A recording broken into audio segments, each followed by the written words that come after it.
ஆப்பிரிக்காவின் கிழக்கு பகுதியில் தான்சானியாவின் லேக் இயாசி கரையில் 1000 ஆண்டுகளாக மாறாமல் வாழ்ந்து கொண்டிருக்கும் ஒரு பழங்குடியினம் இவர்களே, ஹட்சபே.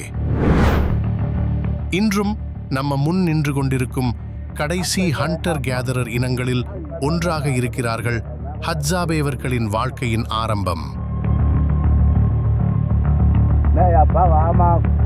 ஆப்பிரிக்காவில் உருவான மிக பழமையான மனித இனங்களோடு தொடர்புடையது என்று ஆய்வாளர்கள் நம்புகிறார்கள். பிரத்யேகமான மொழி, பெரும்பகுதி கிளிக் சவுண்ட்ஸாலான பேசுமுறை, நிலத்தோடு நேரடியாக இணைந்த வாழ்க்கை, இவையெல்லாம் இவர்களை உலகின் மிகவும் தனித்துவமான இண்டிஜினியஸ் குழுக்களில் ஒன்றாக்குகிறது. ஹட்சாபே மக்கள் இன்னும் கூட நிலத்திலிருந்து பெறுகிறதே அவர்களின் வாழ்க்கை. ஆண்கள் வில்லும் அம்பும் எடுத்துக்கொண்டு காலை எழுந்தவுடன் வேட்டைக்கு செல்வார்கள். பெண்கள் கிழங்கு, பழம், தேன், காட்டு காய்கறி போன்றவற்றை சேகரிப்பார்கள். ஒரு நாளுக்கு ஒரு நாள் வாழ்வு, எந்த சொத்தும் இல்லாமல், எந்த பதட்டமும் இல்லாமல். இவர்களின் வீடு மரம், இலை, கிளைகளால் சில மணி நேரத்தில் கட்டிக்கொள்ளும் எளிய குடிசை. வேட்டை முடிந்ததும் அல்லது உணவு ஆதாரம் மாறினால் அவர்கள் குடியிருப்பை மாற்றிக்கொள்வார்கள். அவர்கள் சேகரித்த மரக்கட்டைகளால் ஒரு சிறிய கேம்ப் ஃபயர் உருவாக்கப்படும். அதில் அவர்கள் பிடித்த மாமிசம் நேரடியாக நெருப்பில் சுடப்படுகிறது. இயற்கை தரும் சுவை. அதே ஹட்சாபேவர்களின் உணவு. அவர்கள் மாமிசம் சுட்டு கொண்டிருக்கும் போது குழந்தைகள் சுற்றி வந்து ஃபயரை சூழ்ந்து நிற்பார்கள். முன்னாள் வேட்டையாளர்கள் எடுக்கும் சிறிய சிரிப்புகள், கதைகள், இது எல்லாம் அவர்களுடைய தினசரி முறை.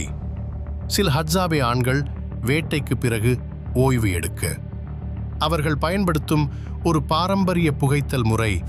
ஆப்பிரிக்காவின் சில பகுதிகளில் தலைமுறைகளாக பயன்படுத்தப்படும் இந்த காட்டு மூலிகை உடல் சோர்வை குறைக்க, மனதை ரிலாக்ஸ் பண்ண, வேட்டைக்கு பிறகு உடல் சூடு குறைக்க அவர்களுக்கு ஒரு நேச்சுரல் சில்.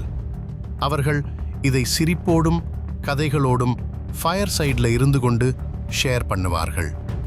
இது அவர்களுக்குள் பாண்டை உருவாக்கும் ஒரு ட்ரைபல் ரிச்சுவல். டாக்குமெண்ட்ரியின் பார்வையில் இது எந்த மாடர்ன் அடிக்ஷனும் இல்லை. இது இயற்கை கொடுத்த ஓய்வு. தரையில் உட்கார்ந்து ஃபயரை சுற்றி அவர்கள் ஷேர் பண்ணும் ஒரு பியூர் ட்ரைபல் மோமெண்ட். இவர்களின் வாழ்க்கை எளிமை, சுதந்திரம், சுத்தமான இயற்கை. ஆப்பிரிக்காவின் லேக் இயாசி கரையில் இந்த பழங்குடிகளின் வாழ்க்கை இன்னும் அதே இசையில் ஓடிக்கொண்டிருக்கிறது.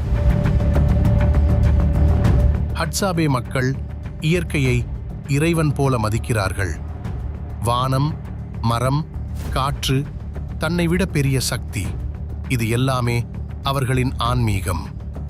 இவர்களின் இசை, நடனம், கதை சொல்லல், இவற்றில் வாழ்க்கையின் போராட்டம், சந்தோஷம், நன்றி அனைத்தும் கலந்து கிடக்கும். ஆனால் இன்றைய உலகின் முன்னேற்றம் இவர்களின் நிலத்தை குறைத்து வருகிறது.